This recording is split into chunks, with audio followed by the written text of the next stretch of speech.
What's going on, everybody? Hello, hello, hello. How we doing? I hope everybody's had a good day today.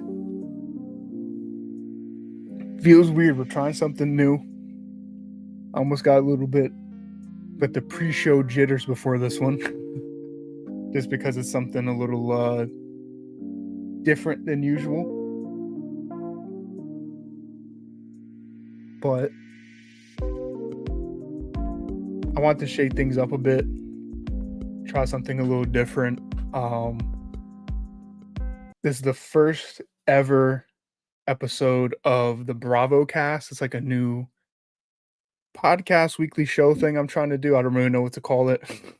Really, I just wanted to have an excuse to have a stream where I could sit here and talk and not really have to do anything else besides just talk to you guys.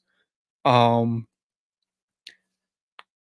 Back in the day, that was kind of like a big part of my stream was just hanging out, talking, watching videos, doing all that kind of stuff before we get into the gaming. So I figured just have like at least one stream where it's just kind of hanging out, low key vibes. Um, just kind of stuff like that. So with that, we're trying a new software that I've used when I've been on creator council with Chainsaw Reacts. It seems like a good little software to kind of run a show off of. So if things are a little weird or if it's a little wonky, bear with me. I'm trying. I'm kind of learning this a little bit, but I definitely do want some feedback about this. What you think is good about it? What can be improved? What you want to see? If you like it, if you don't like it, all that will be much appreciated because I'm definitely gonna need some feedback to kind of see how I can improve the show and evolve it more. And one thing that's cool too, can highlight comments on the screen. So what's up, Joe? How you doing, bro? What up? What up? What up? Thank you as always for coming in. I appreciate it. Um, and then we did have Nitro. I think he posted this comment in the chat like way before I even went live. Like I think as soon as I scheduled it, like 1 in the afternoon or something, he commented that. So yeah, technically he was the first. He was hours early, but we got that going. But other than that, it is just kind of an outlet for me to talk about stuff I want to talk about. So here, topic one, we're going to be just talking about the show, what I want to do with it, and then a little bit about myself, just for people that may not know, because I've been talking about it a lot. When I first started making content and everything, it was really just gameplay. Like it was just gameplay stuff. It wasn't really any reviews or videos. Like I wasn't really posting on YouTube. I still I'm trying to get better at posting videos and TikToks and stuff like that. Um, but yeah, it was really just me during the pandemic sitting in my bedroom, just playing Call of Duty, playing Apex, playing Fortnite, playing whatever, by myself with my friends, whatever the case was. Uh, it was always something I wanted to do, but was always too scared to do it. And then the pandemic, I was just like, you know what? Like, fuck it. If I'm ever gonna do it, the time is now. And I started. We were on Twitch. We hit Twitch affiliate, which was like a big deal for me.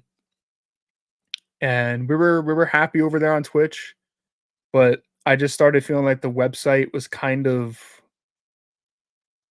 I don't know. It wasn't. I guess going downhill is the right way for it. Like I don't think Twitch is gonna end anytime soon. But I just wasn't like crazy about some of the stuff the platform was doing. And I just decided to kind of shift over to YouTube.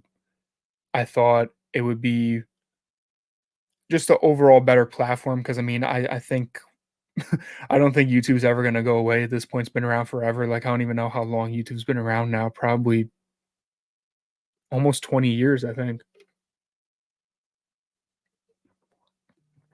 So I was just kind of looking at that and I was like, well, if I really want to make this thing like a possibility, like my dream is obviously have to just be my job. I was like, I'd rather have it on a platform that I would be comfortable knowing that's gonna be long lasting and that my work is going into something that will pay off and be worth it in the end and not just kind of disappear. So that was the main reason for the switch. And then with the switch, I also decided like just change up my content a little bit. Some of it because I wanted to, some of it because like I can't do some things on Twitch that I was doing on YouTube. Like music stuff I can't really do on YouTube, otherwise I'll get deleted. And you know, just kind of the natural evolving, just evolving my channel, myself evolving content, and yeah, I've been very happy with the switch over on YouTube. I ultimately think it probably was the right decision. It's kind of hard once you hit a milestone like affiliate on Twitch to kind of go and abandon it, but I just felt like in the long run it was the right move, even though in the moment, even though I wasn't making a lot of money off it, it was still income for me just sitting in my room playing games, which is cool. I mean, that was also a dream of mine. So the fact that I even did it in any capacity was a big moment for me. Um, and obviously it was all because of you guys. And that's really been the biggest blessing is that a lot of you guys have followed me over from Twitch to YouTube. And I can never thank you guys enough for that. It means a lot to me. Um, but for the guys that haven't been here since Twitch, really it was always like just in my like content DNA that I want to, I guess I overreach for things like I try to make my channel like all encompassing of me, and that's gaming, that's movies, that's music, that's just all kinds of, it's just pop culture really. So I always try to do a little bit of everything even though it can be overwhelming for myself at times, and even though it can be, I guess, kind of alienating for some people in the audience. So I figured this would be a good outlet for maybe the people that follow me that don't love gaming. Because I mean, really on YouTube, my most of my presence now is movie reviews and stuff like that. Like all my videos are movie reviews. There's no gaming videos really anymore. And it's just been reserved for streams basically. Like streams is where I do all of my gaming and stuff. And then my videos are just movie stuff, which I also want to change in the future as well. Try to diversify my videos a little bit. Um, it's just kind of hard. Um, I'm 23. I'm a part-time manager at a shoe store. I work retail, and making content and streaming is very time consuming, whether it is just sitting here for hours and streaming or sitting here for hours and making a video and editing it. There's some days where I just quite frankly don't feel like it, so I kind of don't. I've been getting better at that and like kind of motivating myself and pushing myself forward. I just don't want to ever burn myself out. But I feel like I've improved. I usually get at least a video out a week most of the time. Most of the time, not always, but most of the time. Where like back when I was on Twitch, like I really never posted anything on YouTube ever. Just like occasional TikToks and stuff. I haven't posted a TikTok in forever. Um, but yeah, anyway, it's just I wanted to have something to break up the monotony of like just streaming games nonstop because everybody's talked about it recently. Like gaming's kind of in a weird spot right now where I don't think anybody's completely satisfied with like where it is. We all kind of look back on the glory days. Maybe it is just nostalgia. We're all getting older and we're kind of cynical in the moment. And then we look back on the glory days, even though a lot of us are young. I don't know. Um, like this new Fortnite update, OG Fortnite's been banging. Like it's got 5 million people playing it. It's really fun. I've been enjoying that a lot. Um, the Call of Duty's been a roller coaster of emotions. Some of it's good, some of it's shit. I'm hoping this year will be good and I can kind of dive back into it because when Call of Duty's bad, I always feel like I never know what to do with my streams. So I figured this is a good just a good idea. Like it'll make people that like my movie review content happy, hopefully. Hopefully it'll even make people that like my normal gaming streams happy too. Because like I said, this podcast, this show, whatever you want to call it, I don't I don't even one of those dudes like, oh, I have a podcast. I'm a podcaster. Like I don't really know what else to call it. It's just gonna be me talking. So I guess it kind of is a podcast. Um, I just don't want to be like one of those cringy, like, oh, I'm starting my own podcast, but I kind of am. So whatever, fuck it, I guess. Yeah, I don't know. I want this to just be a nice place where I can talk to you guys about whatever I want to talk about, really, like movies, music, gaming, real life stuff if I wanted to. Um, this software is also great for having guests on the show. So really, if anybody ever wants to be on the show, all I have to do is send them a link and they join with a camera and a microphone, and that's basically it. So I don't know. I see a lot of potential with this, and I want it to be very like a very community driven show where like I'm gonna just try to do what you guys want to see, and that's really it. I mean, that's kind of the whole goal of this thing is I want to talk about what I want to talk about and what you guys want to hear me talk about. um, and then maybe I can get you guys on the show because, like I said, I can invite people on. People that I know, longtime viewers that I know. I'm not just gonna invite anybody on the show because I'm not trying to just get deleted because someone says some crazy shit. But like I think there's a lot of possibilities with this show. I think we could have a good time with it.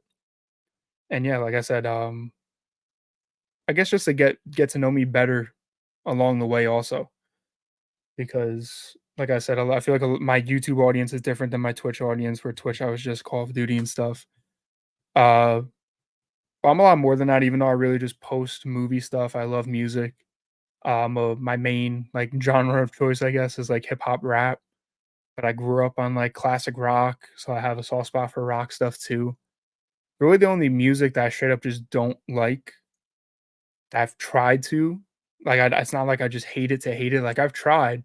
I have friends that like some of it, like, I just don't like metal and I don't like country. Those are my 2 little, my bugaboos.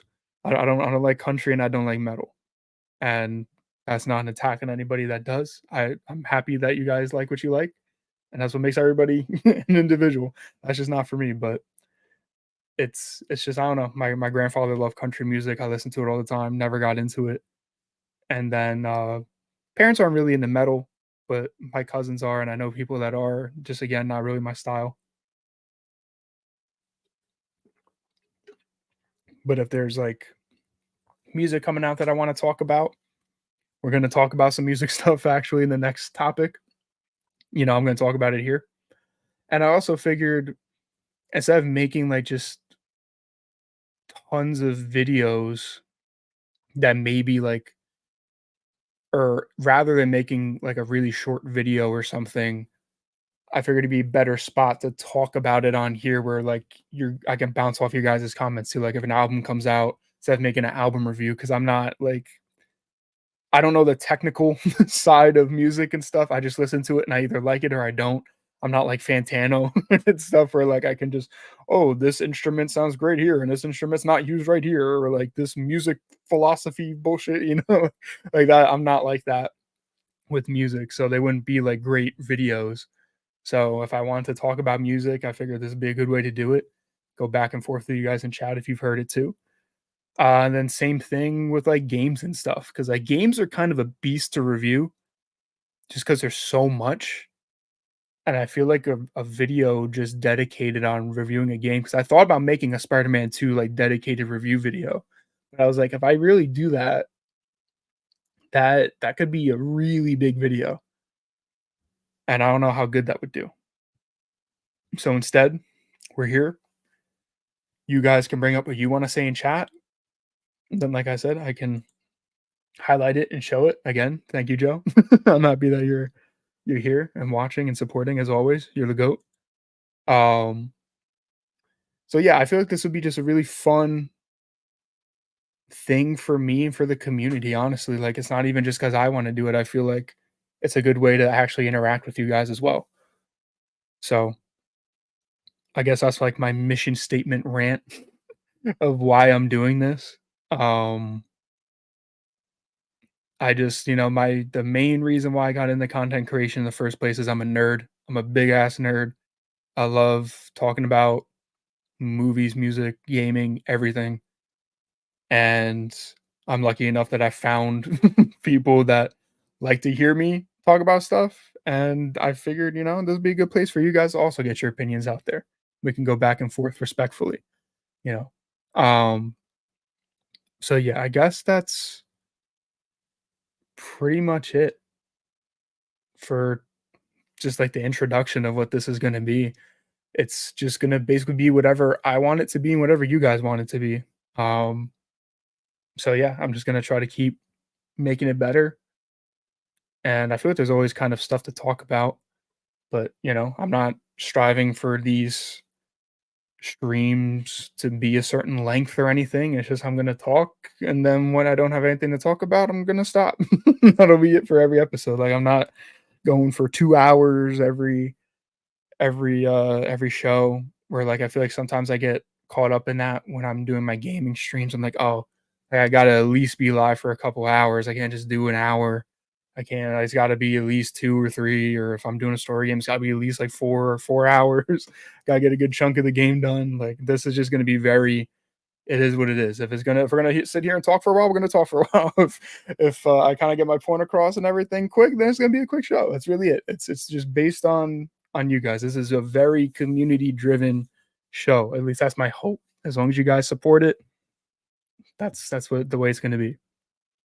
But we do have a couple of topics to get into today, like actual topics. That was really just an introduction.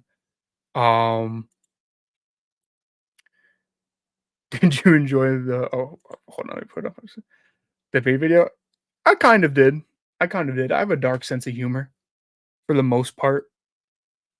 I catch people off guard sometimes where like I feel like on stream I think about this a lot too, where like when I'm streaming, I feel like I hold back a lot sometimes when I don't need to, which almost limits my personality sometimes. Where like I don't want to come off as boring, but I'm also afraid of like saying something crazy and like offending YouTube or somebody. Like, that's never my goal. Like, I have a dark sense of humor, and dark comedy doesn't hit for everybody. So you gotta be careful every now and then. So I did enjoy it,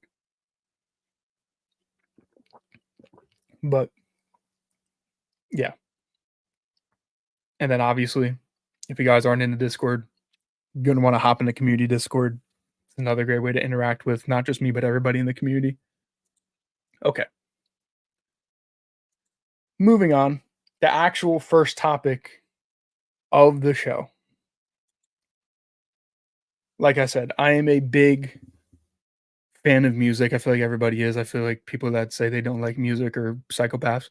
But um I I my unfortunately I hate to I hate to be that guy, but I'd be lying if I said if I said otherwise. Uh Kanye, yay, whatever you know him by, he's Yay now, so we'll go by Yay. Is my favorite artist of all time. Disclaimer, I don't support what he's been putting out recently on his own personal whatever the hell he's doing, like, not even his music, just the personal shit he's got going on and been saying. I can't support that, but I do love his music. Um, like I said, he is my favorite artist of all time, and we possibly could be getting a new well, we're supposed to be getting 2 albums technically. We're supposed to be getting 2 of them. So, also, chat, let me know how you feel about this. We have this view for when we're looking at, like, articles and videos and stuff. There's also this one. I don't know if you guys want me to be bigger than the article. If you want the article to be bigger, whatever one you prefer, let me know. I guess for the purpose of this, like, I'm gonna be reading it, so, like, I'm not gonna make it big because I'm gonna read it, but if you guys like the other view better, let me know. Like I said, this is all based on what you guys like. So if you guys like the other camera angle better, let me know. So people have been talking about for a while, originally Kanye, like the first one better? Bet we'll do that one. Originally there were rumors, and I guess a couple albums leaked. There's a solo album on the way, and there's a collab album on the way. I'm excited for both. I didn't expect a collab album though. That caught me off guard. Like, yes, obviously we know he's probably gonna make another solo album because of course he is.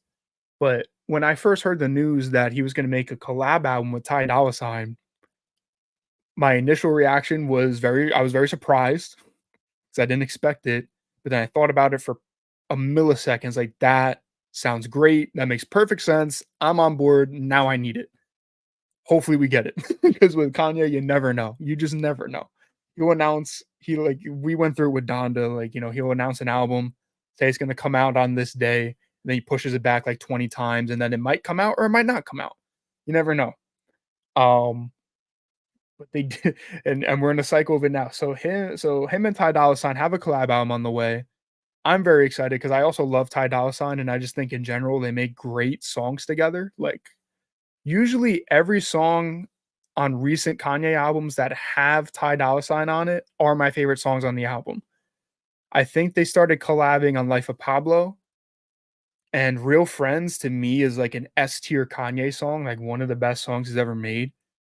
And Ty Dolla Sign is a big reason of that too. Like he's amazing on it. And then he's been on Jesus is King with Everything We Need. That's also maybe my favorite song on that album. And then I think on Donda, he was on Junior Part 2 or Junior 2, like the extended version, thought he was good on that, and I think he might have had some background vocals as well. Um, he might have had background vocals on Yay. I'm forgetting if he had a direct feature on that, but you guys get it. Yeah, Kids See Ghosts, exactly, he was on Free, and he is beautiful on that song. He literally sounds like the song is kinda crazy, and then Ty Dolla Sign just comes in, and he sounds like an angel. Love Ty Dolla Sign. You get it. They make good music together. So heard that, instantly got excited. They started teasing it, and then they were setting up a listening party in Italy, kind of like how he was doing for Donda, except that he was only doing it in America. Bunch of listening parties for the album before it would come out. They were gonna do one in Italy, except it was supposed to drop the same night. I think it was supposed to be Friday, like this past Friday. Um, And then obviously this came out after Italy fell through. Kanye West and Ty Dolla Sign's album event won't happen this weekend either. So we're just gonna look and see what this article says. Kanye and Ty Dolla Sign will neither hold the multi-stadium listening event, the new joint album on Friday, nor will they release the album that night. So no listening party. Obviously, we didn't get an album. On October 23rd, Ty Dolla Sign teased plans on social media for the event, which fans expected to resemble the three massive Donda listening events Ye hosted in 2021. The post on Ty's otherwise wiped clean Instagram account included little information except for the text showing the yen Y symbol with a dollar sign symbol and the words multi stadium listening event November 3rd, which people were also speculating like maybe their not band name, but their duo name would be like YS or something. Or like, I don't know. There was all kinds of rumors about that. That maybe that'd also be like maybe the album artwork, since Kanye literally had just a black square for Donda. Maybe the album cover would literally just be that Y and the dollar sign. All kinds of theories. They don't really matter now. At least not right now. While no album has officially been announced, on October 13th, Billboard broke the news that the two artists have been collaborating on a joint album, which they have been shopping to distributors. As such, November 3rd was never announced as an album release date, but it was widely speculated the duo would drop it after the listening event. And I feel like that's the problem with Kanye fans. We speculate way too much. If he doesn't say anything, it doesn't mean anything. And even when he says something, it might not mean anything. Like it's I don't know. It's a vicious cycle. We get very excited and very disappointed. Um I thought maybe we would get it Friday. I did maybe think that because they did schedule those listening events, but I guess he must have had a similar situation to Travis, where before Utopia came out, Travis wanted to do a listening party at the fucking pyramids, which would have been nuts. But then they basically told him, no, you can't do that. I think that's kind of what happened here, maybe. We'll keep reading the article and see if they give a reason why. But kind of reminded me of that. And then if it was gonna be a multi-stadium event, to me that means like it would be like Donda, where like this would just be the first night, then maybe be in another country in another country. So maybe after a couple listening parties, then we would get it. But who knows? This isn't the first time an event for this album has been pushed back.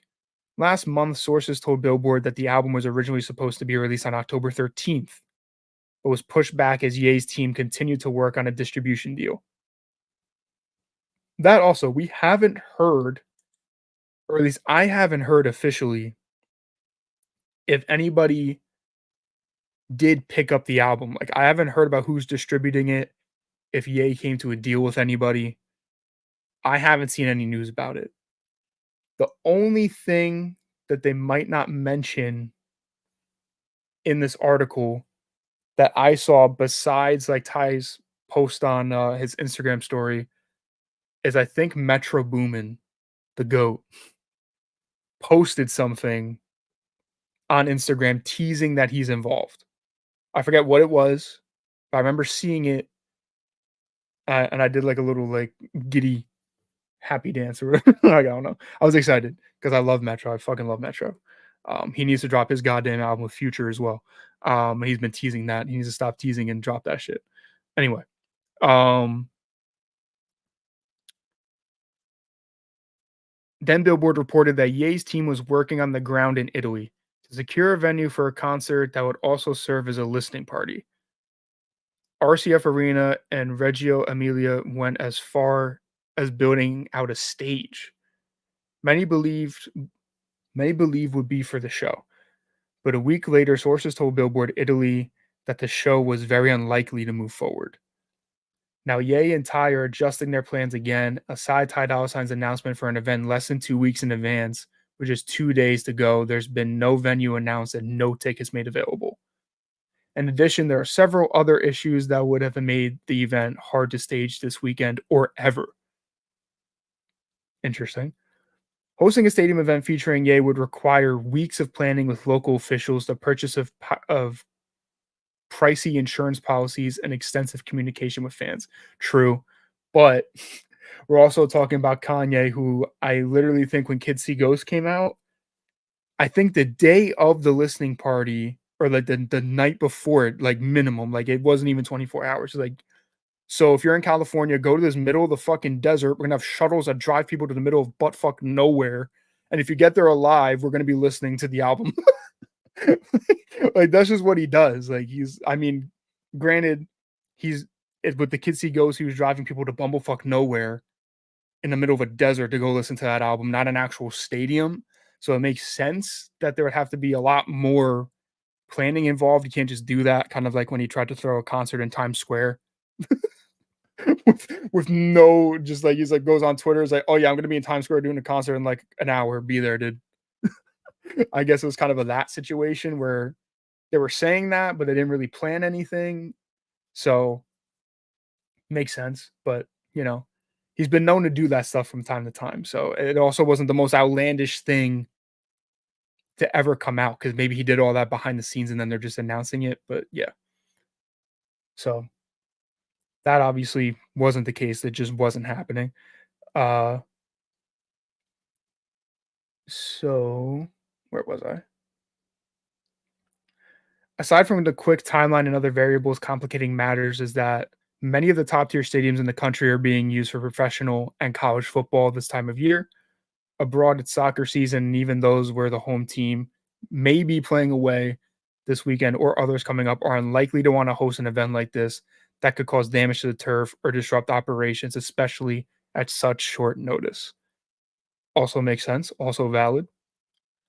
Ye and Ty have shared virtually no details about the event they envision, but based on little information that is publicly available for the booking and event staffing costs associated with utilizing multiple major stadiums would easily run over 5 mil. Damn, that's insane. But I guess if he was doing it like Donda, like he has a whole stage design, he has merch booths, he's got all kinds of stuff. You have to have security.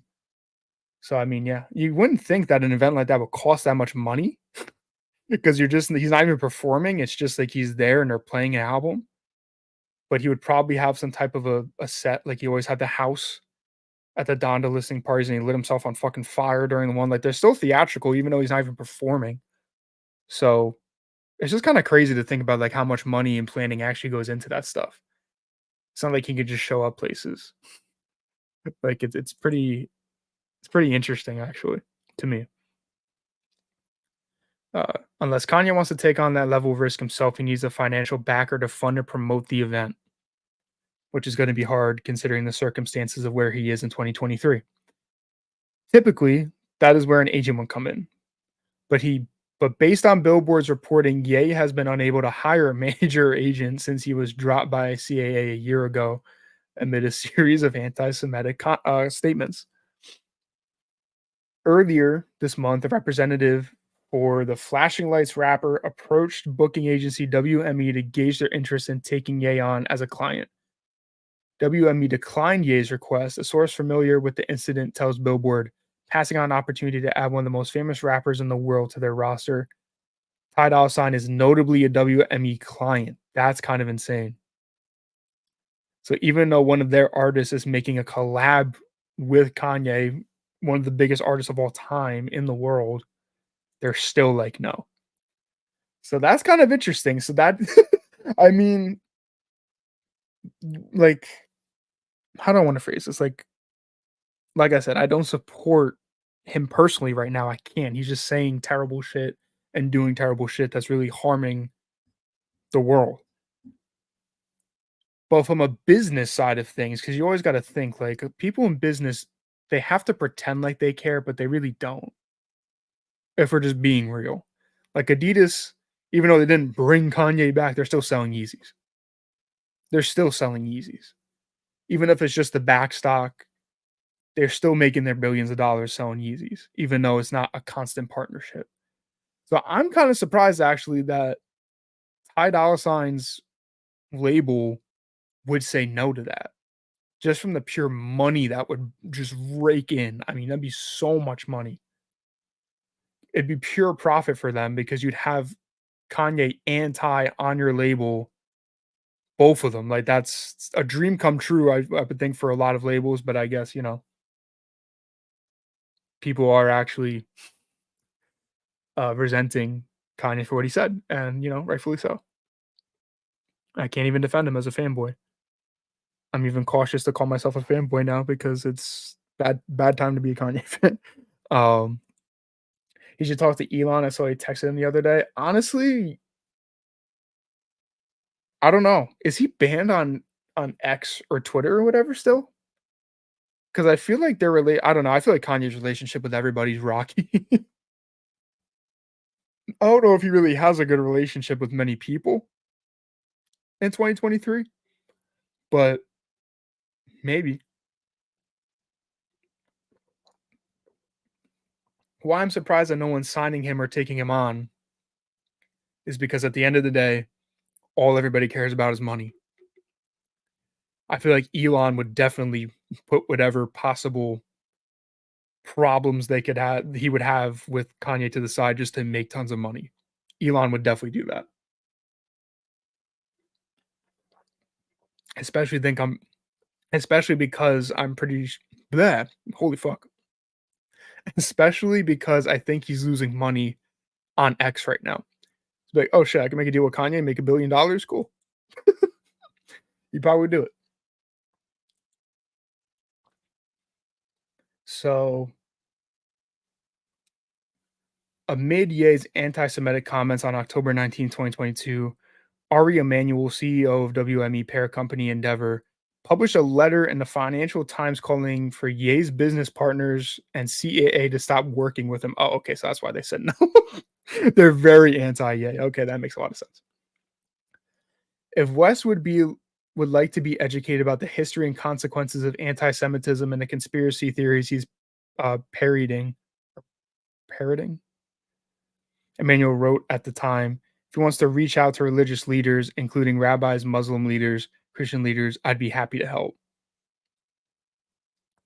Many promoters, agents, and entrepreneurs who have worked with Ye in the past have told Billboard that they would work with him again if he gets help for his mental health struggles and faces his past conduct in an intellectually honest and sincere way, despite his bad behavior.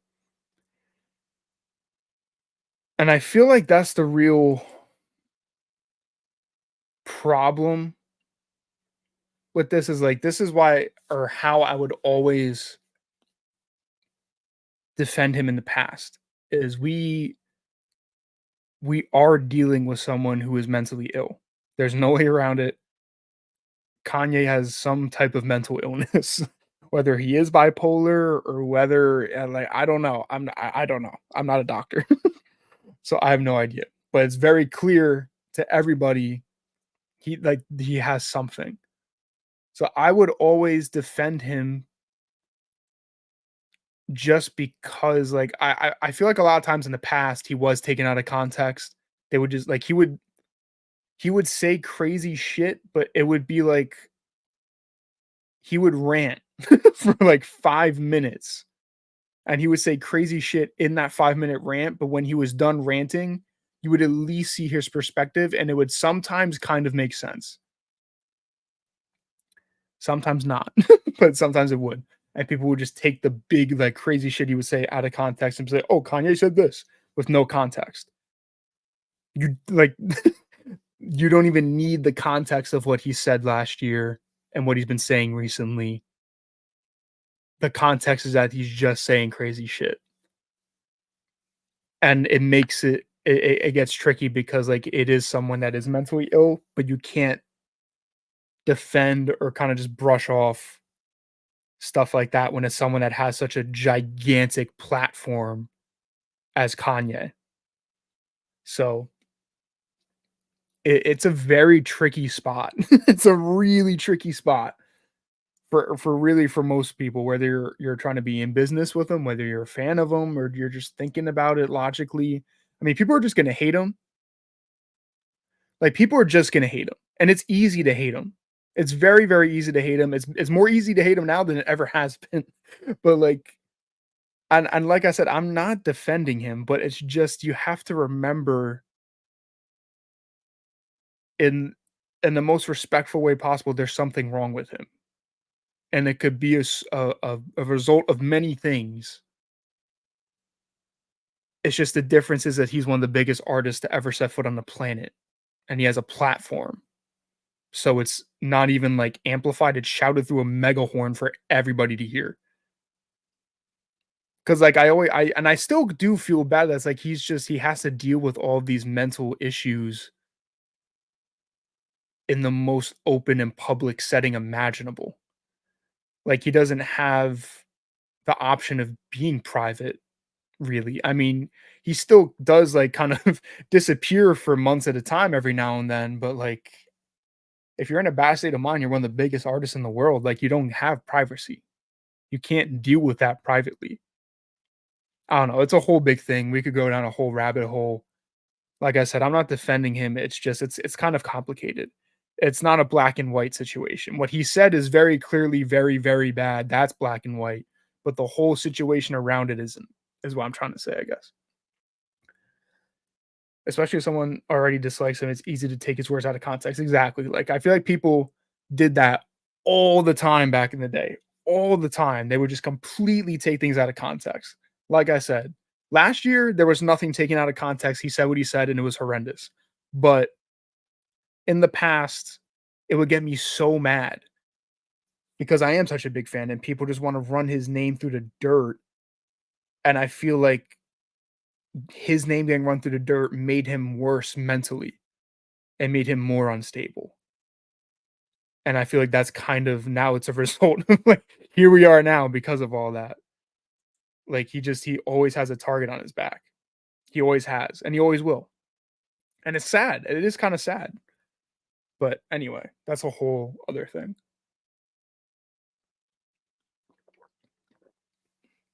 So it's a complicated issue because as a fan of his music, I wanna hear his music. I do. I'd be lying if I said a little part of me wasn't nervous, though.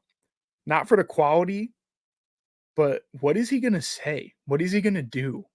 Is he gonna address stuff in the music? Like, is he gonna just start talking about it? And if he does, is it gonna be sincere? Is it gonna be played off like a joke? Like, I don't know. I really don't know. And then right here, just to finish off the article, he's an incredible artist. One well-known agent said on the condition of anonymity, but unless you know for a fact that he's lucid and in a good place mentally, it's not worth the toxicity to take him on. And I feel like that's kind of how most people feel. Is like you can't deny his talent, you can't deny him as a businessman and the business that he will bring. But it's like, do you want to have to deal with the possibility of everything crumbling before your eyes because he does something or says something crazy?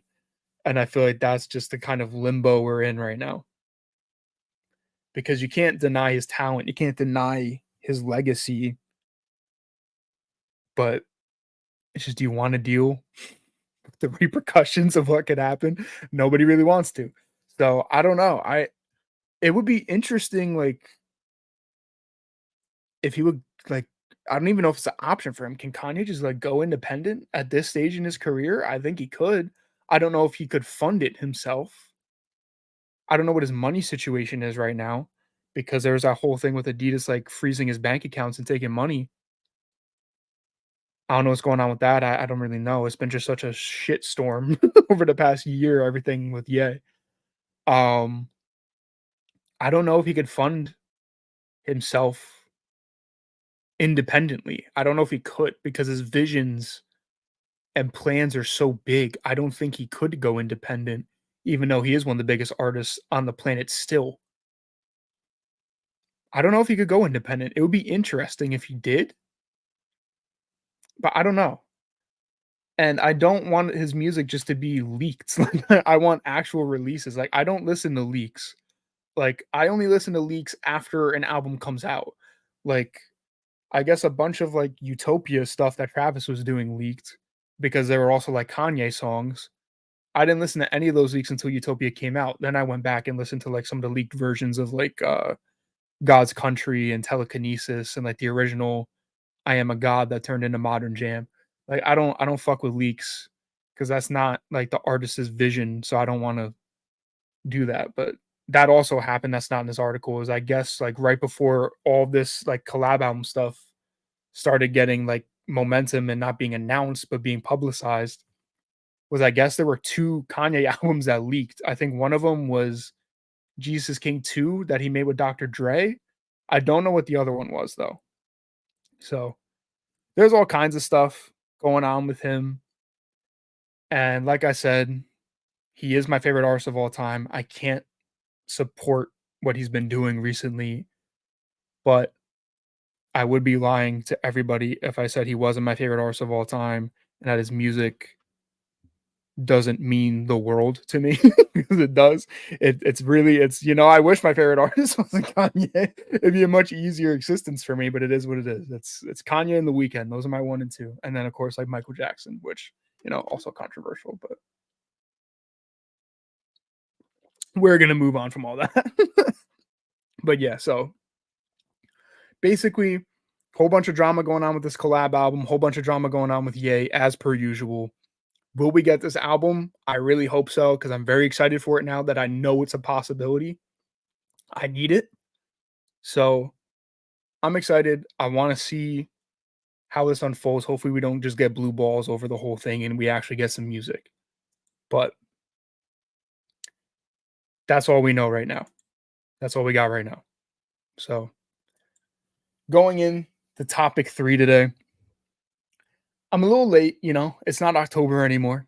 I missed out on October, but I figured since it's just past October, we're in the transitional period from spooky season to Thanksgiving and Christmas.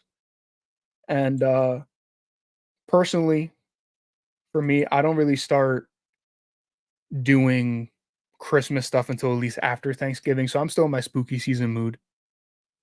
So I figured this would be a good time to torture myself and make a top 10 list of my favorite horror movies of all time. This was very hard for me to do.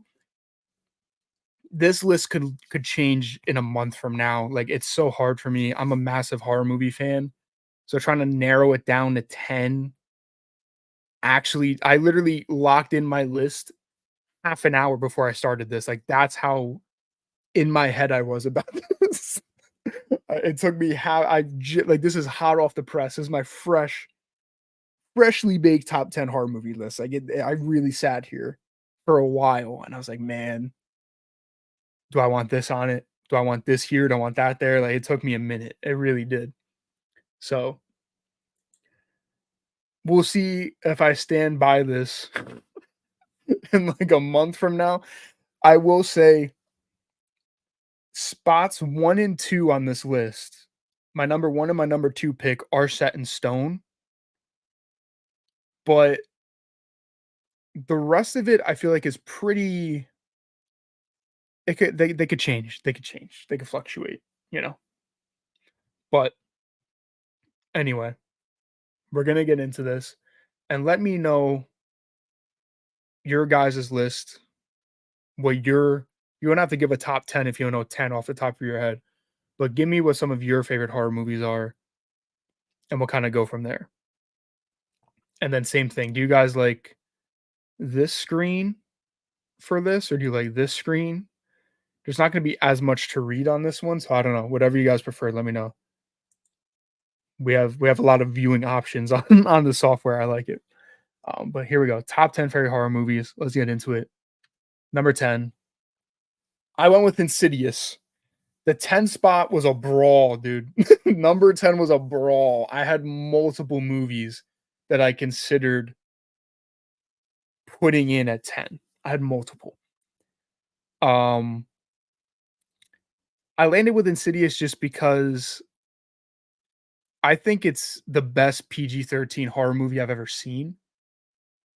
I can't think of another PG-13 horror movie that actually creep me out in any way. There's not many movies that creep me out in general, but there's just something about this one that just gets under my skin, makes me feel a little uneasy. I mean, James Wan is one of my favorite horror directors of all time.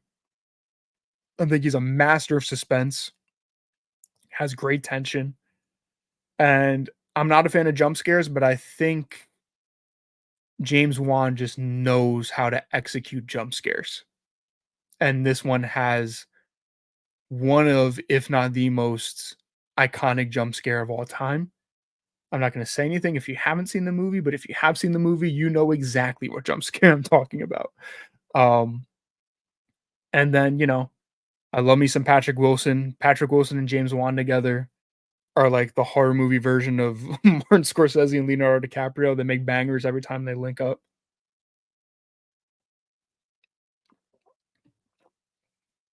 Really, everybody in the family is great. Rose Byrne's amazing. All the kid actors are amazing. And then Lynn Shay. I mean, Lynn Shay's just awesome. She's like a horror icon. She's amazing in this movie as Elise. She's one of the best characters in the franchise, possibly the best character in the franchise. But yeah, I love Insidious. And when I put Insidious in, it also like Insidious Chapter 2 also applies. I love Insidious Chapter 1 and 2. Everything else, I can kind of leave it, but Insidious coming in at number 10.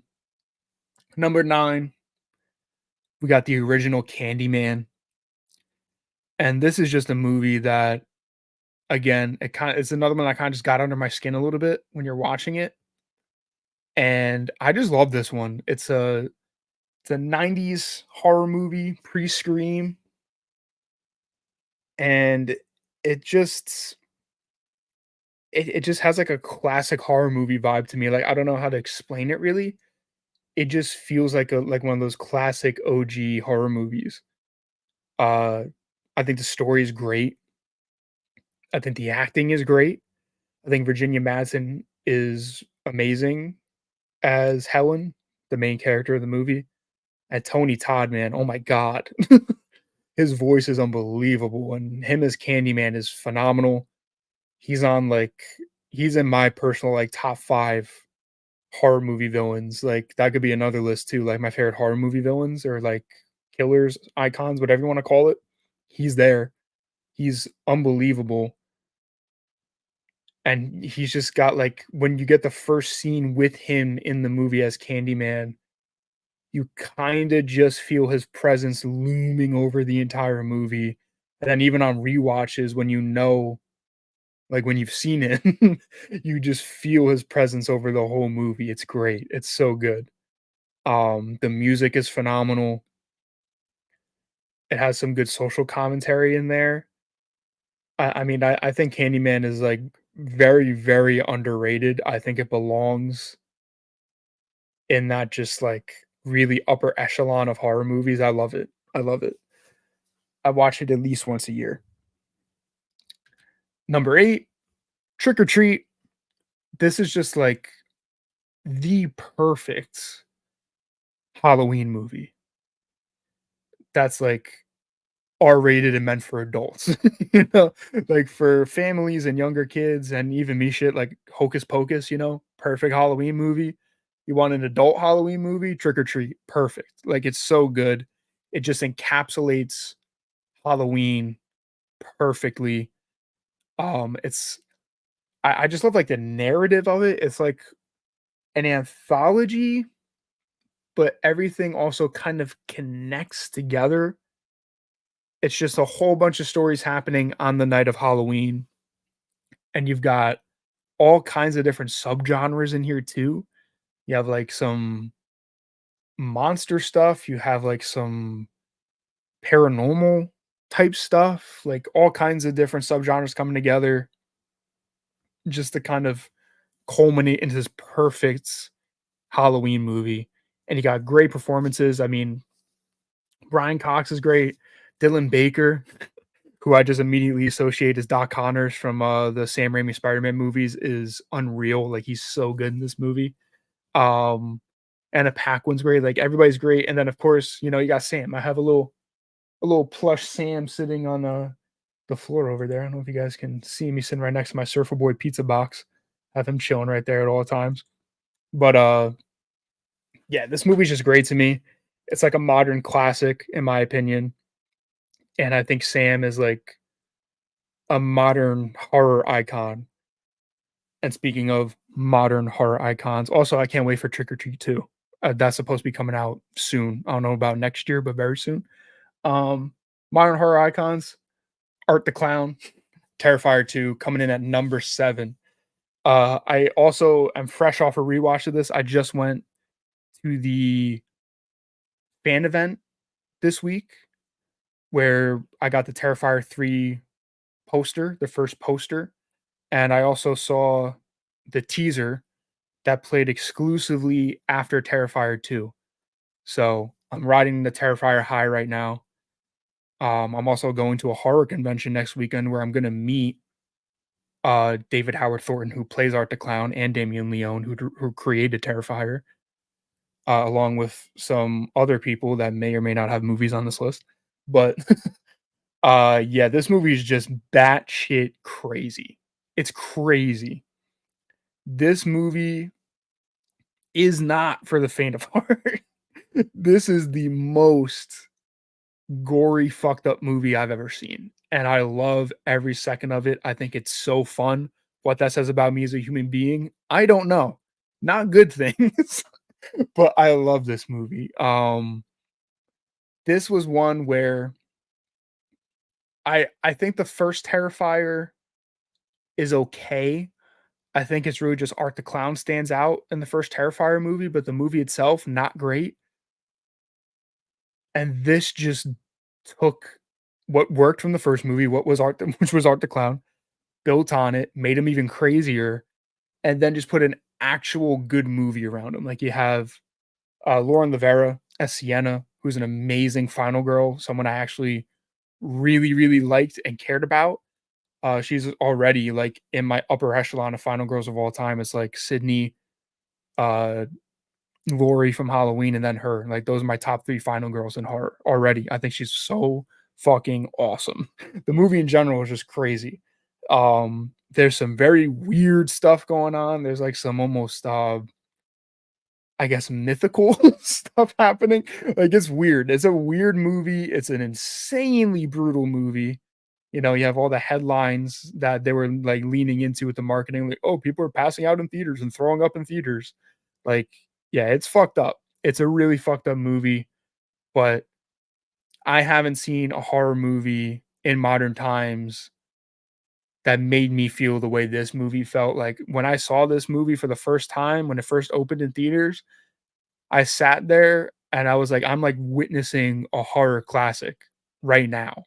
I was like, watching this movie, to me, I was sitting there, I was like, "This is probably what it felt like to sit down and see Michael Myers for the first time," or, "This is how it felt to see Freddy Krueger for the first time." Like, I was sitting there, I was like, "This is, like, gonna go down in horror history." Like, Art the Clown is just already, like, on my Mount Rushmore of horror movie characters. Like, he is an insane villain, and he's mute, but David Howard Thornton puts so much personality into it without saying a fucking word. Like, it's insane. Like, it's so good. I mean, that's why I would say, like, I can't recommend it enough, but the big caveat is if you have to be able to handle gore. If you cannot handle gore, then you have to steer clear. Don't go anywhere near this movie if you can't handle any gore. But if you can, you need to watch this movie immediately. This is one of the best horror movies that's come out in modern times. To me, it's a modern classic, even though it's only been out for a year. I adore this movie, but again, viewer discretion is advised. It is not for everybody, but for me, yes. Now moving on to number 6, Nightmare on Elm Street. Of course. Of course. You know? To me, it kinda has to be here. Wes Crazen. Oh, Jesus I'm so sorry. Rest in peace, Wes. Oh my god. Wes Craven, the greatest horror director of all time, in my opinion. I mean, the man is just the GOAT of horror. Nightmare on Elm Street, Scream, Last House on the Left. I mean, you could just keep going. The Hills Have Eyes. Wes Craven is the greatest horror director of all time. And to a lot of people, Nightmare on Elm Street is his crowning achievement. And I love it. I absolutely love it. I think it's fantastic. It's the first like horror movie I tried to watch as a kid, but I just couldn't I couldn't get past the opening credits. Like I just couldn't do it. Like it was just creeping me out. And then I got older and watched it. I was like, yeah, this is great. Just the idea of Nightmare on Elm Street, the idea of Freddy is just like a 10 out of 10. Like it's such a cool idea. It's amazing. And then you have someone like Robert Englund that just brings him to life in such a creepy and fun way. In the sequels, it gets more fun and funny. But in the first movie, like he's genuinely creepy. And then I also put this spot includes Nightmare on Elm Street 3 because honestly, I might like Nightmare on Elm Street 3 more than the first Nightmare on Elm Street, but I need to rewatch 3 before I say that. I've seen the first one a lot more than the third one, but when I watch Dream Warriors, I think I like it more than the original, but without rewatching it, I wasn't confident enough to put that in this space. So this is kinda just like a little, like, Nightmare on Elm Street's coming in at 6. It's the first one and the third one kind of sharing this spot. Um, it's also Johnny Depp's first movie, which is cool. Heather Langenkamp is great as Nancy. I mean, everything about this movie is just great to me. The story, the acting's good. I would say most of the effects and stuff have held up pretty well, like, it's just amazing. The music, oh my god, the music in this is, just insane. Like, I mean, like, Nightmare on Elm Street has to be here, dude. It has to be. I feel like you just can't have a best of horror list and not mention this. And I'll say this too. I don't wanna spoil my list, but there's other big name slasher movies and franchises that are on this list. We're not done talking about slashers and the real iconic ones. Trying to tiptoe. I'm not trying to spoil my own shit. But even though I may have other slasher franchises above this, I will say, to me, Freddy Krueger, I think, is the best horror villain of all time. I may not like the Nightmare franchise more than some of the other franchises, but if we're just talking about the villain, like if we're talking about Freddy, Jason, Michael Myers, I'll put Ghostface in there too, my boy. You guys know how much I love Ghostface. Freddy's the GOAT to me. Just the idea and the concept behind him is just groundbreaking and awesome. And I really hope that they let Mike Flanagan direct a Nightmare on Elm Street reboot because the possibilities with Nightmare on Elm Street are quite literally limitless because Freddy is in your dreams. So you can literally do whatever you want with Freddy. And that is awesome. I like I said, I think Freddy himself is the GOAT if I'm just being fair and putting my own like prejudice, I don't know, my own feelings to the side. Even though I love Nightmare and I love Freddy so much, I do like the other some of the other franchises better that we'll talk about, but Freddy is the best character. Um, Wes Craven's wild first horror movie I ever saw was Hills Have Eyes. Scared me, Odie. I actually haven't seen Hills Have Eyes. I need to watch that. I've been trying to watch more Wes Craven movies. I'm really trying to not spoil my list, but I think everybody that knows me well knows what's gonna be coming on this list. But I did just watch on Halloween, actually, I watched The People Under the Stairs, I think it's called. I think it's called The People Under the Stairs. Um, that movie I thought was actually really, really fun. It's crazy, it's over the top, it's wild, but I really enjoyed that movie too. And I think he made that, like, a couple years before Scream. Like, Wes Craven's different, man. RIP Wes Craven. He's literally the GOAT, and I don't think it's close. Like, John Carpenter's great. Wes Craven's got it, though. Wes Craven's got it.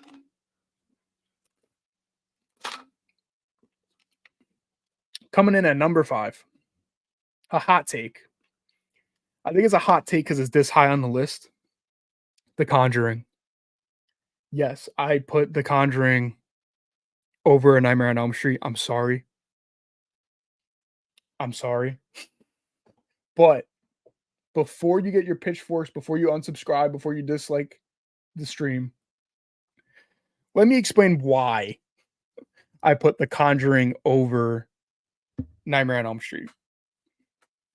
I said Nightmare on Elm Street scared me as a kid that I couldn't get past the opening credits just because the music creeped me out and seeing him like sharpening his like glove of knives creeped me out. This movie came out in 2013, so I'm not like a little kid anymore, you know, but I'm still young, I guess. 13-year-old Johnny.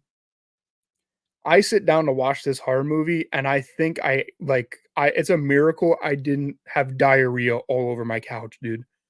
I was shitting myself watching this movie. It creeped me out so bad, bro.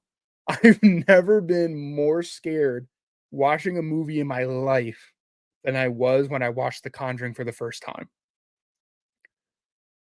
And it just affected me the first few times I saw this movie, like, it just scared me so much. And I don't scare easy at all, but this movie did it for me. Obviously, it's lost its effect over the years just because 'cause I've seen it so many times because I love it so much, but man, this movie scared me like no other movie has. Like, it's just insane. this movie actually made me shit bricks. Yo, what's up, Poot? Hope you're doing good, bro. Hope you're doing good. Thank you for popping in. I appreciate you. Um, Hope you're doing well, man. But yeah, The Conjuring has never just scared me more than any movie ever has. Like that's why I mean, like James Wan, I think is one of the best horror directors, definitely of modern times, like for sure. I mean, this dude made The Conjuring, Saw, and Insidious, like three of the biggest horror franchises of the 2000s. So like 2000, like this, like 2000s, James Wan's like the goat of like modern horror. I don't think there's anyone really close. But anyway, this movie to me is just amazing. Like the scares are great. They're so well crafted. Like I said, I don't like jump scares, but nobody does jump scares like James Wan. The tension, the build up to them, and then the actual scares themselves are scary. It's not just loud noises. It's not just like a friend tapping someone on the shoulder. When the jump scares happen, they're you're seeing creepy shit. Like it's fucked up. It's creepy.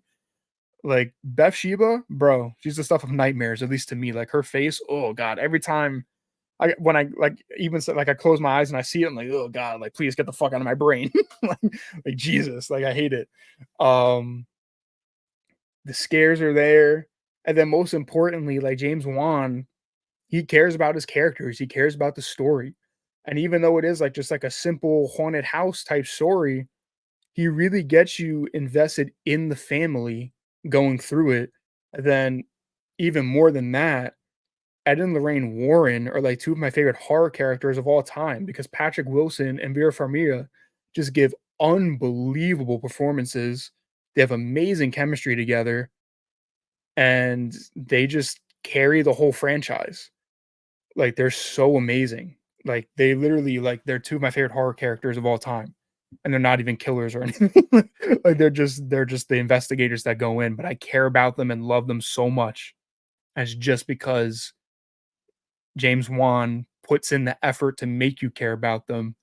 And like I said, Patrick Wilson and Vera Farmiga just giving unbelievable performances. Like there's that stereotype where like horror movies have bad acting. Most of the time, not with James Wan. Most of the time, not with James Wan. Like the acting in The Conjuring to me is phenomenal. Everybody's just amazing. And it to me, it's just a damn. It's pretty much a perfect horror movie to me. The Conjuring's like perfect to me. Everybody might not agree with that. Like I haven't seen tons of like haunted house movies and stuff like that, but I don't think there's anything better than The Conjuring. I don't think there's anything close. And then this spot also includes The Conjuring 2. I like the first Conjuring more than The Conjuring 2. I think The Conjuring 2 is maybe a little too long, and I don't think it's quite as like scary as the first one. And I didn't like the family as much in The Conjuring 2, but you got The Nun, which spawned those fucking movies, which however you feel about that, but The Nun in The Conjuring 2 is creepy as fuck. Yeah. I love the first two Conjuring movies. The third one that James Wan didn't do, not so great, but you know, whatever. We're not talking about that. Number 4, we've got The Silence of the Lambs. I mean, all-time classic. I think it's the first horror movie to get nominated for Oscars. Pretty sure it holds that title. Maybe not nominated, but it's the first one to win Oscars. I mean, this movie, just as a movie, is like objectively a 10 out of 10. like, like it's so good. And I just love, like a lot of people, I love my, I guess it is like a murder mystery. I like just stuff like that, like the true crime shit. Like I like that stuff. And this is almost like a true crime movie, except it's not true crime. But you know what I mean? Like you're following Jodie Foster going through trying to catch the serial killer Buffalo Bill, and to catch him, she has to go talk to Hannibal Lecter, another serial killer cannibal. Uh, and it's a fascinating story. The performances are unreal. I mean, this movie genuinely has some of the best acting I've ever seen in my entire life. Jodie Foster is amazing. Anthony Hopkins, I mean, Hannibal Lecter is one of the most iconic horror characters ever, and it's because of him. And then I think the unsung hero of this movie is Ted Levine because everybody just gets so caught up with Anthony Hopkins as Hannibal Lecter. Nobody really gives Ted Levine as Buffalo Bill the flowers he deserves because holy fuck is he incredible in this movie. He's amazing. And I want people to give him more credit because he is unsettling. He is very, very creepy, but also kind of in a fun way. like, like I don't know, but I just love everything about this movie. It's a masterpiece. It's shot incredibly well. I think the cinematography is amazing. There's some really just tense moments. The ending is fucking bananas. I mean, it's a 10 out of 10. There's nothing else to say. This movie's phenomenal. I mean, it won Oscars. Then you get The Shining at number 3. Again, I don't really know what else to say about The Shining except for pretty much the same thing. It's a 10 out of 10. It's a masterpiece objectively. Jack Nicholson giving one of the best performances I've ever seen in my entire life. Again, he is unreal in this movie. It's so iconic and so well known for a reason. It's just that good. And I think what this movie does better than like any horror movie I've ever seen is it's not jump scares, it's not slashers, like there's no killers running around. The hotel itself, like the environment, feels like a character and it makes you feel uneasy and unsure and just kind of weird. Like I don't really know how to describe it, but this movie this movie's setting has a presence, which is what you're supposed to feel because it's like a haunted hotel. But like you like it has this vibe to it that I just can't really explain. It's just great. Like it's just great. There's there's not much to say. I mean, there's some creepy moments. The music again, great. The cinematography, great. Just all of the filmmaking, great. The performances, great. And I think the ending is amazing too. It's one of those endings where like kind of leaves it up to interpretation a little bit and that might not be for everybody, but I like movies that are up to your interpretation when they present you with enough stuff. You know, like you have to have it's tricky. You can't just have a movie that's open-ended that doesn't make sense. You know what I mean? Like you have to have enough in the movie so when you leave it a little open-ended at the end, you can kind of grasp on the straws and come up with your theories. And that's very like that's so fun to me. There's been a lot of movies where like the movie just ends, you're like, well, what the fuck does any of that mean? But this one, it's like, whoa, like what does that mean? Does it mean this? Does it mean that? Because this happened and this happened. Like it's so well crafted. It's so good. And like I said, it's setting just the feel of it. It's just unbelievable. But now we're gonna get into my number 2 spot, Halloween. I mean, it's it's a masterpiece to me. I know it's kind of becoming kind of a cool thing to say that the original Halloween movie is overrated, which I don't really understand, but maybe it's just because I grew up with it. Like, it's the staple of Halloween. You have to watch Halloween on Halloween and during the Halloween season. Like, you have to. It's not a Halloween spooky season without watching Halloween. You just have to do it. You have to watch Michael Myers, dude. I have to see him fuck some people up. It's just a yearly tradition. It wouldn't be Halloween without watching basically almost all of the movies. uh, the franchise overall, you know, ups and downs, a lot of ups and downs, but this original movie and this number 2 spot also includes Halloween 2018, the more modern reboot, sequel, requel, whatever you wanna call it. Because honestly, this is a very hot take. I like Halloween 2018 just as much as I like the original, if I'm being honest. I think Halloween 2018 is so much fun to watch. James Jude Courtney is my favorite Michael Myers of all time. I think the Halloween 2018 and that whole trilogy, besides Halloween Ends, that version of Michael Myers, I just completely ignore Halloween Ends because that movie's a pile of dog piss. But anyway, the new Michael Myers, James Jude Courtney, is my favorite Michael Myers of all time. He's big. He's the first Michael Myers that, like, actually to me is very intimidating. And like I would not want to be seen anywhere near him.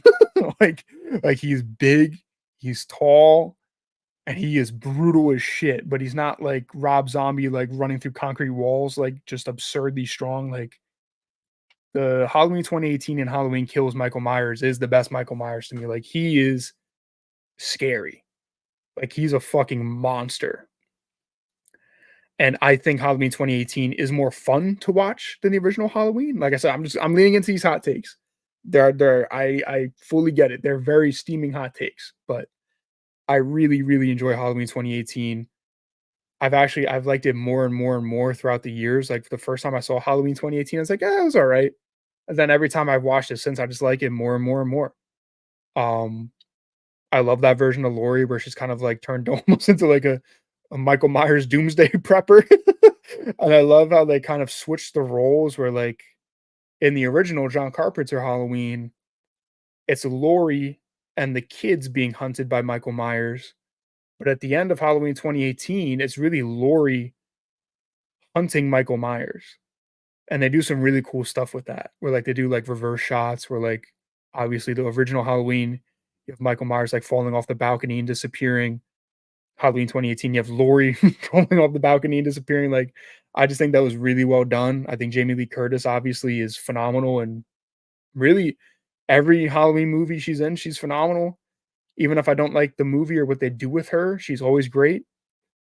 Um, the one thing though that the original has and the original movies have that the newer ones don't is Donald Pleasance, and that is a big loss because Dr. Loomis is one of my favorite horror characters of all time, and he's just so good.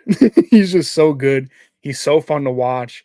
He's what makes a lot of the later Halloween sequels even watchable in the first place, just because he's so great and he just has such a screen presence and he just brings so much to the character. Even if the movie's ridiculous, he just gives it his all. And he's so good. He's just so fun to watch. But yeah. So number 2 is the original Halloween and Halloween 2018. I love them both. They're both personally for me like 10 out of 10s. I love them so much. And the original is one of the most influential horror movies of all time.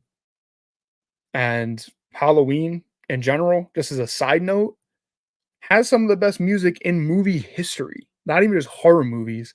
The Halloween theme is like one of the best themes to any movie ever. And same thing applies, like, even for the new trilogy, I love Halloween 2018. I'm a defender of Halloween Kills, it's a guilty pleasure of mine, and I hate Halloween Ends. Those movies have incredible music. Like, say what you want about the movies themselves, you can hate all of them, I don't care, but if you listen to those soundtracks, they slap, dude. The music is amazing. But yeah, Michael Myers, my boy, I love him. Let's go on to number 1, though. And for those of you that know me, this isn't gonna be a surprise. Scream. My favorite horror movie of all time is Scream. Is it a basic choice? Yes. Do I care? Not at fucking all. Not at all. And when I said I was going to a horror convention earlier and I was gonna meet the dude who plays Art the Clown and Damien Leone who created Terrifier, the reason why I'm going to that horror convention next weekend is because it's a Scream cast reunion. And I love this fucking movie so much. The first one's my favorite, but this number 1 spot is also sharing a number 1 spot with Scream 2 and 4. I love the first Scream, and I think 2 and 4 are also just some of the best horror sequels of all time. Like, Scream 2 is basically a perfect sequel, and I think Scream 4 is unbelievable as well. It's the last Scream movie that Wes Craven was able to make, RIP, and I think it's very, very just kind of overlooked and underrated. Scream 4 is fucking amazing. Um, but yeah, I mean, what makes Scream the best to me is that it came out at a very interesting time where, like, horror was kind of starting to lose its hype. We're out of, like, the golden age of, like, Michael Myers and everybody and Jason and Freddy, like, they're all kinda getting retired, you know? Starting to get stale and ridiculous, and everybody's kinda just doing the same thing over and over and over again. And then Scream comes in, makes fun of everything, while also being a love letter to everything, and then also one-upping everything. Like, it's so great. It's just so amazing. It's super meta, and I love that. I know the meta-ness might not be for everybody.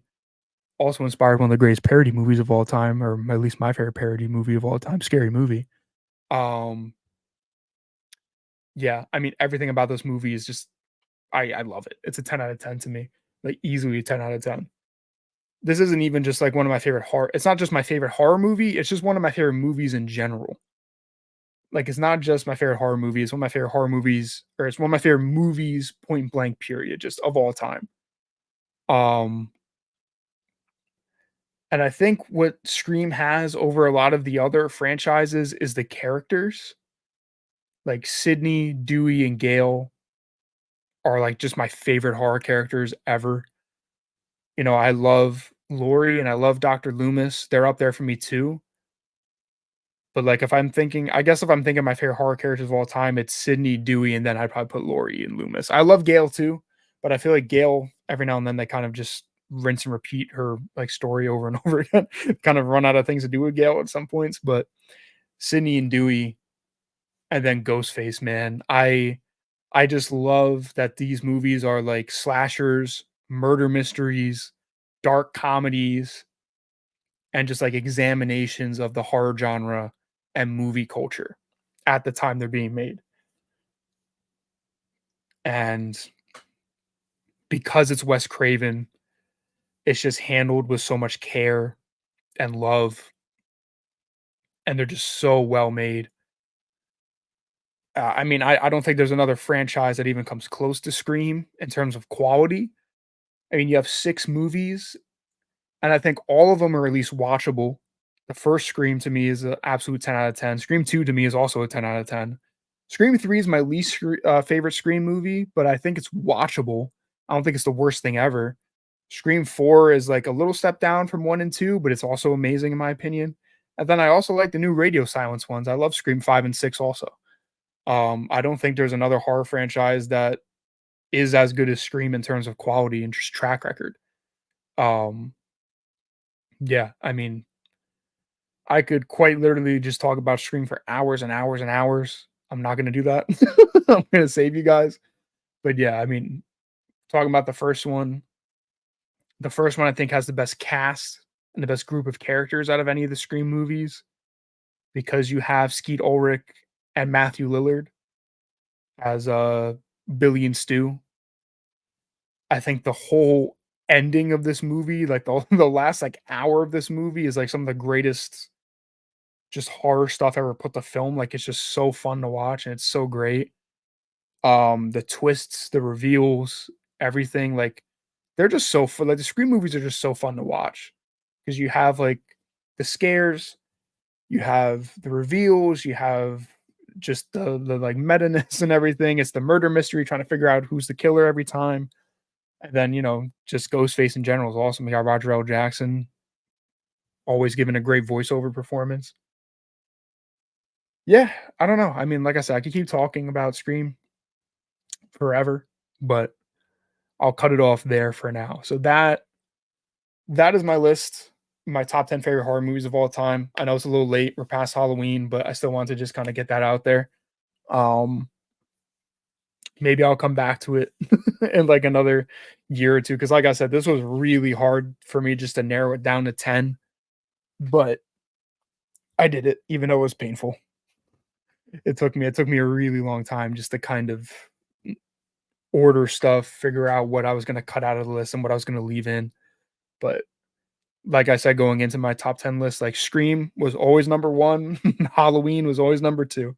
Everything else I thought about a lot, but like my one and two are just like they're cemented, like they're not moving, they're not going anywhere. Um, but yeah, that's my list. Let me know what you thought of my list.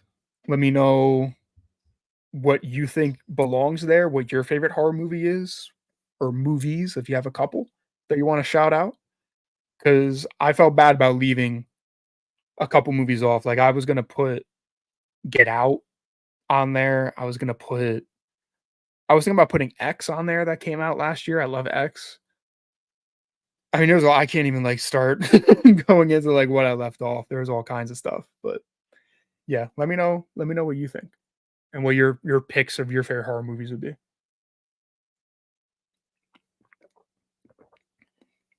Okay. And now for the final topic of today, I just wanted to have a little spoiler discussion of Spider-Man 2. It's been out for a couple weeks. I know not everybody has had the time to beat it. I haven't even beat like all the side quests and stuff. I beat the main story and I've done some of the side quests. Um, I figured I would do this topic last just in case people wanted to watch this and they haven't played Spider-Man, they can kind of just tune out now. If you haven't beaten Spider-Man 2 for PS5 and you don't want to be spoiled, you can peace out right now. It's all good. I understand. I don't want to ruin the experience for anybody, so I'm kind of just giving a little warning that I'm gonna spoil the main story, but maybe not the whole thing, but I'm gonna talk about whatever I want to talk about and some of the side quests as well. So there's your little spoiler warning right there. I'm gonna just start openly discussing Spider-Man 2 PS5. Um, First of all, I think it's my game of the year. I'm wearing a shirt of it right now. Um, I haven't been so hyped for a game in a long time. Like the hype was just through the roof. Like, and you could just feel it. Like everybody was talking about it, and it actually lived up to the hype. It might have even like surpassed it because to me,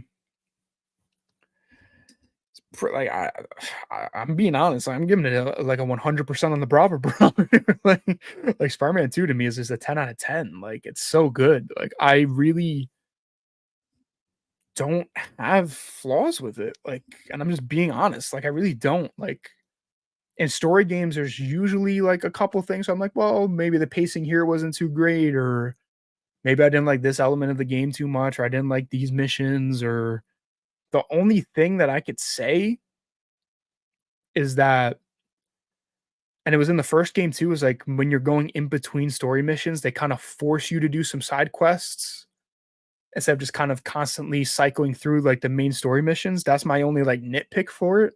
But I'm not even like that annoyed with it because the side quests this time around were so great too. I mean, Spider-Man 1 PS4 was phenomenal. Like for me, that was like a 9.5 out of 10, 95 on a Bravo barometer. I guess we'll just go with the Bravo barometer. So it's like out of 100. Um, I love that game so much. And I was saying for years, I was like, if Spider-Man PS4 was a movie, I think it'd be the best Spider-Man movie. Like, no cap. Like, it would just would be. I love the story that much. And I love that version of Spider-Man in that world so much. And they set up a sequel perfectly. And then they executed. They didn't fall victim to all the pressure and the expectations. Like they nailed it, dude. They nailed it.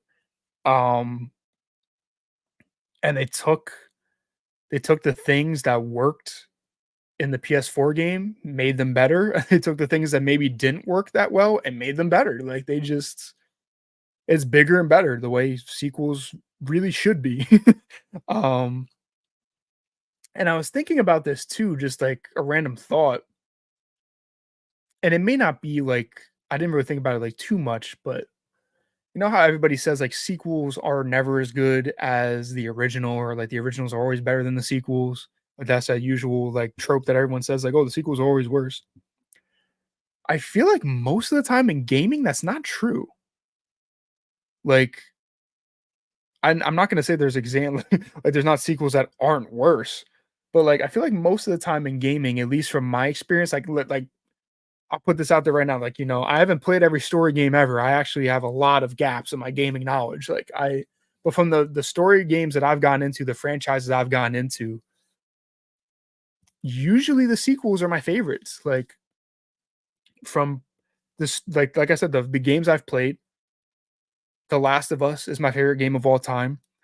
While I wouldn't say The Last of Us Part 2 is better than Part 1, if someone did say Part 2 is better than Part 1, I would have no problem with it because I think the story is very strong. I personally like the story of The Last of Us Part 1 more than Part 2, but I think the gameplay of Part 2 is much better than the gameplay of Part 1. So if someone said that, I'd be okay with it. Another one of my favorite games of all time is Uncharted. My favorite Uncharted game is Uncharted 4. I think the first one is actually the worst of the Uncharted franchise. I think the first Uncharted game has actually aged pretty bad. I think 2 and 4 are by far the best ones, and 4 is my favorite. And then even if you're looking at the new God of War games, God of War 2018 and God of War Ragnarok, I think Ragnarok is better than 2018. Um, yeah, like I feel like most of the time, like the big at least PlayStation franchises, the sequels have been better. And it's not like the originals are even remotely bad. They're usually like almost masterpieces. Even though it's kind of close for me, I think I might possibly like Jedi Survivor more than Fallen Order. I'm not 100% sure about that one, but again, like I don't know. I think video game sequels are usually most of the time pretty good. They're usually pretty good. Um, but anyway, bringing it back to Spider-Man, they just nailed it. Like they just took they just teed up a sequel so perfectly with the story elements where like there was just so much to look forward to that it was probably like it could have been very overwhelming for them to develop, but I think they just kind of stuck the landing and gave everything that they tried to handle a very satisfying conclusion. Like going into Spider-Man 2, we had Harry being, on vacation, like Norman testing him with a symbiote to try to save him from a disease. So you had that teed up for the sequel.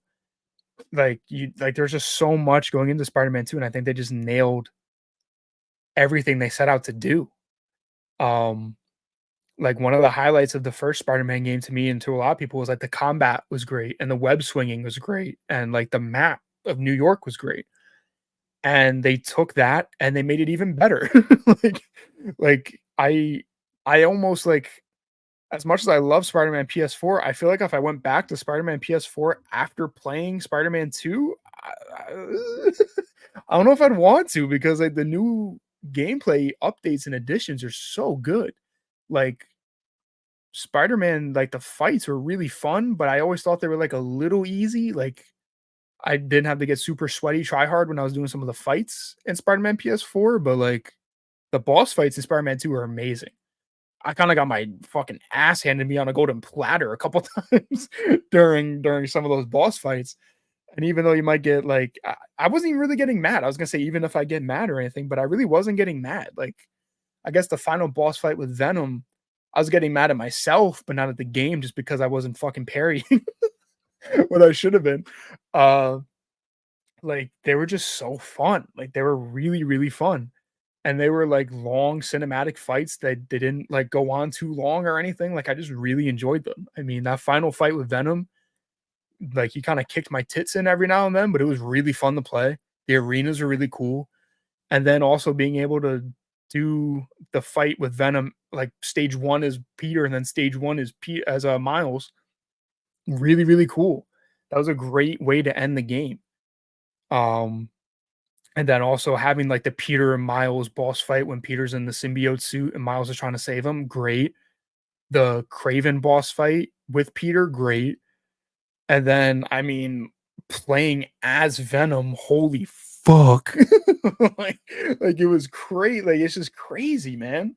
And then fighting Craven as Venom, like it was insane. Like it was just so good. Like the boss fights really delivered because Spider-Man PS4, like the boss fights were good. They weren't great, but and I always felt like they were a little too easy. But this one, I was like, these are satisfying boss fights. Like these feel good. The combat feels better.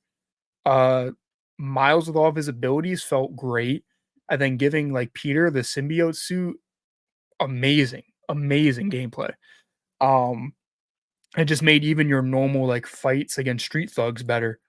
Like, when you're just doing side quests and, like, solving crimes around the city, it even made that more fun just because I think the combat's more fun and rewarding to play. Um They just they just improved everything. Like, everything is better to me in Spider-Man 2. I can't really sit here and think of anything in Spider-Man PS4 or Miles Morales that was done better in those games. I think Spider-Man 2 does everything better than those first 2 games. Like, I can't think of anything. It made me like Miles more. Like, I think Spider-Man 2 is probably the most I've liked this version of Miles. I really like Miles in this game. And then, because I always said, like, Spider-Verse Miles is my favorite. I really liked Miles in Spider-Man 2. Even though it was more of a Peter story, I thought what they did with Miles was great, especially all the stuff with, Martin Lee and him kind of, like, well, they said, like, he rehabilitates Martin Lee, he doesn't and he kind of tries to forgive him and move on, like, that was really great. Like, that was a great story arc for Martin Lee and for Miles that I really didn't expect. Um I didn't really expect to get much Martin Lee in this game, and I thought he was also very well just his whole arc was well written, his performance was great from the actor. Um, they just nailed everything. Like, it really blew me away, like, I was sitting here and I just didn't want it to end, like, I was loving it so much. I've been having such a great time doing all the side quests now.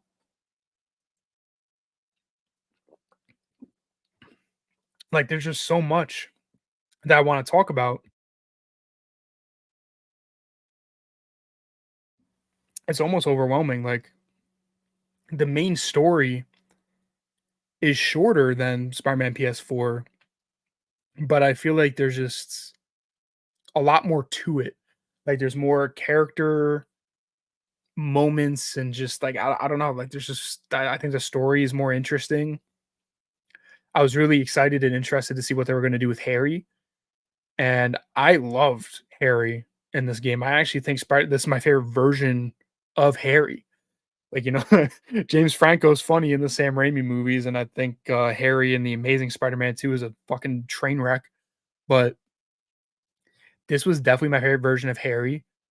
And this was my favorite version of Venom. Like, Venom is my favorite Spider-Man villain, and it's been so, so frustrating to just watch these terrible versions of Venom in all the movies and Spider-Man 3, and then in the solo Venom movies, like, dude, I could go on a rant for an hour about how much I hate all of those versions of Venom.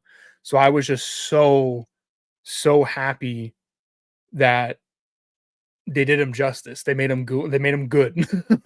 Like he was so badass, and then having Tony Todd voice him, like, come on, dude, like, it was just so awesome. It's easily my favorite version of Venom, and it's the Venom I've been waiting for, and I think having Harry be Venom really added something to just the whole story, the whole thing, the whole shebang. Because like, Eddie Brock and Peter don't like each other. So, like, there's not a lot of, like, emotion there, like, I don't know. Having it be Harry just added another level to it where it's like Peter's trying to save him. Like, he cares about saving him because he loves Harry, and it just adds more drama to it. and it makes you wanna save Harry too, like, where maybe if it was Eddie Brock, like, maybe you just wanna beat the shit out of him and not really care because it's just some random douchebag, but, like, when it's Harry, it makes you really care. At least it did for me because I really liked Harry. They did a really good job of, like, setting him up and him and Peter's friendship and everything. Um, it just added something to it, and I was really happy that they made that choice, like, it just really worked for me, and I think it made the story hit even harder. Um, and speaking of Harry, I mean, we all know Spider-Man 3, we're getting Green Goblin, like, what they do with Norman, like, subtly setting him up, like, I'm very excited. I'm very, very excited. I really enjoyed Norman in both games. In the first game, he's kinda just like a dick, you know? It's kinda just like the rich dick, and you're just waiting for something to happen to him because you know who he is. But this time around, I really like that they tried to humanize him more, I guess. Like, you really feel how much he loves and cares about Harry and how he would do anything for him, and just the mental, emotional toll everything's been taking on him. Like, I really liked what they did with Norman here, and I think it set up making him like Green Goblin for the next game even better. Like, I think it's gonna make Green Goblin even better when we finally get him because there's no way we don't. Like, that's what I mean. Like, they just set up stuff in their universe so well. And it's like it's not even like it's fan service or it's like cheesy. Like, it's genuinely just so well done. And honestly, like, I feel like right now, this like Insomniac Spider-Verse, like the Spider Universe, might be my favorite because I love this version of Peter. I love this version of Miles. I love this version of Mary Jane. I thought the Aunt May stuff was great in the first game. The villains are amazing. Like the world itself, like J. Jonah Jameson, everything. Like it's just perfect to me. Like to me, it feels like the perfect Spider-Man universe. Like I love it. Um, and I'm just kind of excited for the future. Also sad that it might be the last game we get. Um, but yeah, it's just amazing.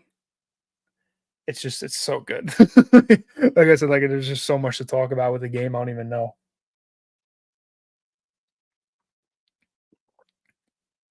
I guess we can talk about Craven for a second because we talked about Venom. The only like exposure I've really had to Craven was like I watched like the old 90s animated Spider-Man cartoon as a kid all the time. And he was in that. Obviously, Venom was in that too. I mean, most of the Spider-Man villains were in that. So like I knew, I knew the basics of Craven, he's obviously a hunter. And it's kind of it. Like he just comes and he's like a good, like brutal adversary, I guess, of Spider-Man. Like he's not maybe well, I went into it maybe thinking like he's not all there like intellectually like to battle with Spider-Man. He's more of just like the brute strength, kind of like how they show Bane sometimes for Batman. He's kind of almost like that. But they really, really made Craven like intimidating in this game because he is like a tactical, like military genius. Like he's very smart and he's very capable and he's very imposing. I mean, I didn't expect him going to New York would necessarily mean he was going there to just kind of kill everybody. Like he was just going there like to just basically hunt down all the villains and he was just killing them. I thought maybe he was going to try to like team them up or something to get Spider-Man. Like I wasn't sure really what he was going to do. I didn't expect him to come in and start murdering everybody. Like that was not what I expected at all. Like I didn't think Craven showing up was going to mean that Scorpion and Vulture were going to die. Um that was kind of insane. And then I also thought like the whole I kind of liked how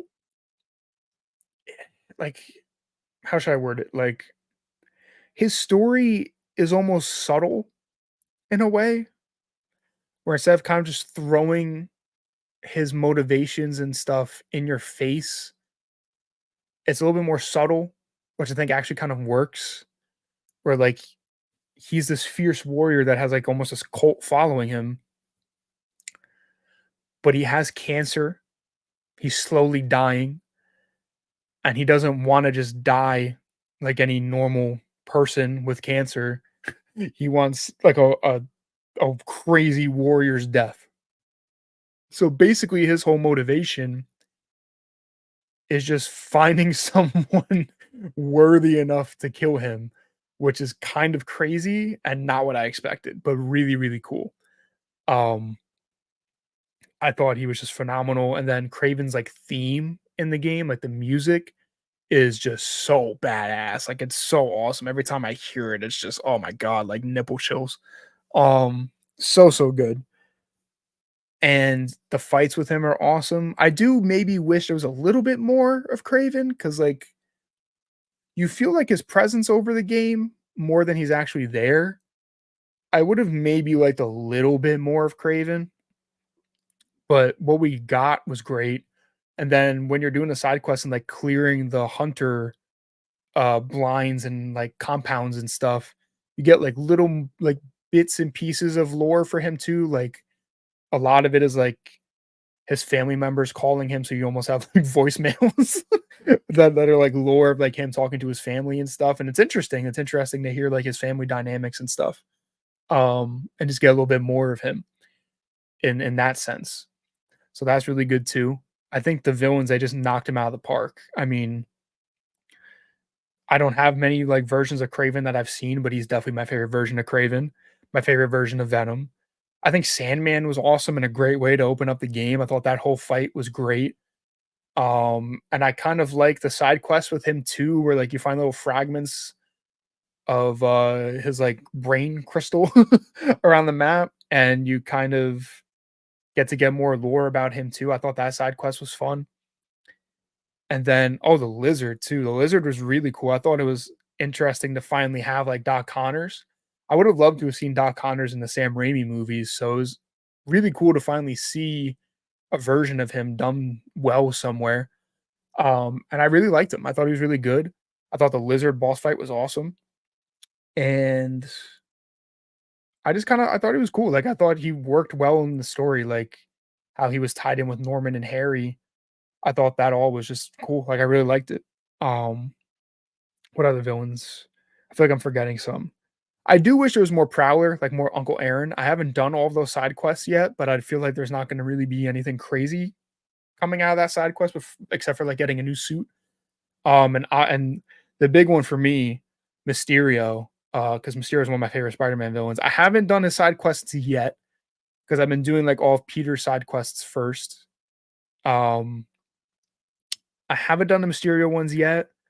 I thought it was kind of interesting that he's almost like a reformed villain, also, and I'm excited to get a little bit more of him there. So I can't wait to do that. And then also like the flame side quests where you kind of get a Carnage reveal was crazy too. I wasn't expecting that. That was really cool. I went into the game, obviously, you see Venom as a villain, like the main villain. I was hoping for Carnage.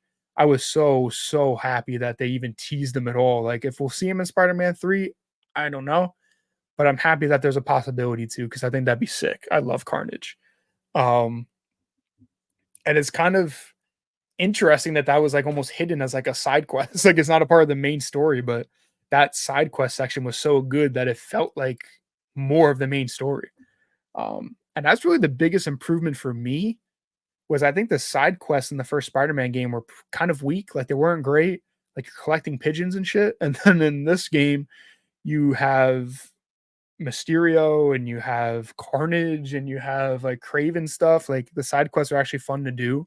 The spider bots were cool, and that the little like Spider Verse teaser that you get from that was awesome too. I mean, there's just so much in the game. It's so packed to the brim full of stuff, and all of it's amazing. I like almost want to go through and like play the story again because like I feel like I was just so caught up in everything and overwhelmed by playing it the first time that I maybe didn't soak in as much as I wanted to, just because like the big moments just hit so hard, get so just swept up in them. I kind of want to. experience the whole story again and just kinda go through it knowing what's gonna happen so I can appreciate some of the little details more on the replay. Um, but I do this is a game I do wanna 100% at least the map and everything, like, will I get the platinum trophy? I don't know, but I do wanna 100% everything, do all the side quests, and then kinda run through it again and just do it all over again. Like, I really, really love this game. I thought it was so much fun. Um, Also another thing that they greatly improved from the first game, I mean, the Mary Jane missions in the first game people hated. I didn't hate them as much as everybody did. I actually thought some of the Mary Jane missions in Spider-Man PS4 were pretty fun, but they get a complete overhaul in this game, and they're much better. They're much, much better. Um, yeah, I mean, I don't know. I feel like I hit on like most of the big things of Spider-Man 2. I mean, there's obviously a lot more to talk about, but I haven't 100%ed it yet, so I haven't beat like all the side quests. And I mean, I can't go like beat for beat right now about the story. But I feel like I hit on most of the main stuff. I mean, I really liked also like the Peter symbiote stuff. I thought was great, really well done. And Yuri Lowenthal in general, man, what a fucking voiceover performance, dude. I mean, he plays like normal, modern Peter Parker. You get flashbacks in the game, so he has to play like young Peter Parker in high school. And then he also has to play like fucking Bully Maguire, Black Air Force's menace, Peter Parker too with the symbiote. And it's just so, so well done. Like he gives such a great performance. I mean, as usual. I mean, I thought he was phenomenal in the first PS4 game, but like this version of Peter is definitely one of my favorites of all time. Really, really great stuff. I also love Mary Jane in these games too. Like, even though I love the Sam Raimi Spider-Man movies, I really don't like the Mary Jane and Peter story in those games, but or in those movies, but in these games, I love them. I think they're great. Like Laura Bailey and Yuri, they just work really well together. And Mary Jane is actually like a really good character in these games. I really enjoy her and I really enjoy watching Peter and MJ on the screen together. Like they're great. Um and that fight was crazy too when Venom turns MJ into Scream and that whole boss fight. She was kicking my ass too for a little bit. I think and the dialogue during that boss fight was crazy, dude. I was sitting there, I was like, bro, am I supposed to be hearing all this? I feel like I'm in a like a marriage counsel. I feel like a marriage counselor right now. Like, I don't know if we'd be hearing this right now, but it's kind of we're just airing all the dirty laundry. I was like, this is wild. Um, but yeah, just phenomenal game. I mean, I think the story's amazing, the gameplay's amazing, visually it's amazing. There's just really nothing I don't have any flaws with it. Like it's literally perfect to me. It's everything I wanted. It's literally everything I wanted. And it just lived up to the hype. And there's not a lot of times that really happens where like we get so hyped up for things, especially as a Call of Duty fan.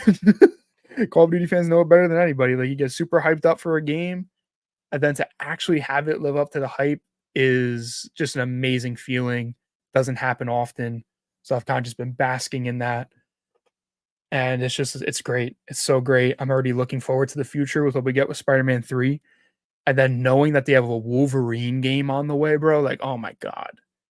Insomniac is just unreal, dude. They're unreal. Like, they should be the only studio allowed to make Marvel games, bro. They should be the only studio allowed to make any Marvel games because they get it. They knock it out the park every time. Um, and I just can't wait for that Wolverine game. Can't wait. And I'm also interested to see if we get like a Miles Morales 2, if we get like a little like how Miles Morales was like Spider-Man 1.5. If we get like a Spider-Man 2.5 type thing, like I'm interested for that as well. Like I don't know, who knows? Um they set up some more stuff and I'm interested to see how all that kind of wraps up, especially if the third game is going to be like the grand finale. I'm very interested to see how they bring this thing home. And I have all the faith in the world that they're going to stick the landing. I really just don't know how you top this one. Like, I really don't know how you top this game. Like, really, once Venom shows up, I was just sitting here in like disbelief, like, wow, this is like just phenomenal. Like, this is absolutely amazing. It kind of reminded me of when I was playing The Last of Us Part 2, and you get the Santa Barbara stuff, and I was just like, "Bro, what the fuck is going on? This is amazing. This is crazy." Like, I felt like I was just saying that over and over again. Like, I was just shocked by how amazing it was. I really was. It was a great experience. Like, I'll never forget playing that game for the first time. I'm really happy that I was able to stream it, so I have my reactions to everything, and I had such a great time playing it. Um, yeah, I can't wait, honestly, to play it again. But yeah, honestly, I think that's where I'm gonna end it for tonight, guys. Had some good discussions. I hope you guys enjoyed this. This is something new. This is something different for me and my channel. Um, so I hope you guys enjoyed this. If you did, let me know. If you didn't, also let me know. All feedback is welcome. I like I said in the beginning, I want to make this as good as possible. I want to have this show at its full potential. I guess I don't know what I was trying to say there, but I just I I enjoy talking about this stuff with you guys, and I hope you guys enjoy listening to me talk about everything. And like I said, I want this to be a new weekly thing. So all feedback is welcome. If there's any things that you need to be improved, let me know. If there's anything that you want to see, let me know. Like I said, if you liked it, if you didn't, also let me know. But yeah, to everybody that tuned in and popped in and said something in the chat, I really appreciate you guys. And maybe for those of you that go back and watch this or listen to this after it aired, in the comments, let me know what you thought.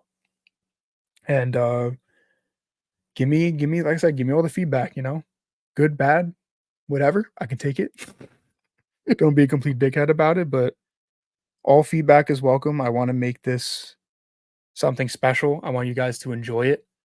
Um, and we're just gonna keep building off this. So I'm trying to do this every Sunday. Like I said, I'm going to a horror movie convention next weekend, and I'm supposed to be coming back at some point on Sunday. I don't know what time I'll be back and how tired I may or may not be. So maybe if I don't do it Sunday, maybe I'll do it Monday next week. I don't know, or maybe I'll just miss a week already. I'm not sure. Um, so possibly episode 2 of the Bravo cast might be next weekend, next Sunday. I'm not sure though. If you want to stay up to date on all of my streams and all of my content, make sure to jump in my Discord. That's where I always post all of my updates and things I'm working on. And that's just the best way to stay up to date with everything I'm doing and also just to interact with me. So yeah, that's that's basically gonna do it for tonight. I had a really fun time. I hope you guys did too. I feel like I'm kind of just rambling at this point, but I like I said, I hope you guys enjoy this and you like this. This is something kind of new and weird and different for me. Like I said, I was kind of nervous to do this, but I enjoyed it. I enjoyed it, and I want to keep pushing forward and see where this where we could push this thing, where the show could go. But I'm gonna let you guys go. Thank you guys for tuning in. I appreciate it as always. Hope you guys have a great rest there. A great rest of your night and a great rest of your week. And I'll catch up with you guys next week, hopefully, on the Bravo cast. I hope you guys have a good one. Take care, everybody.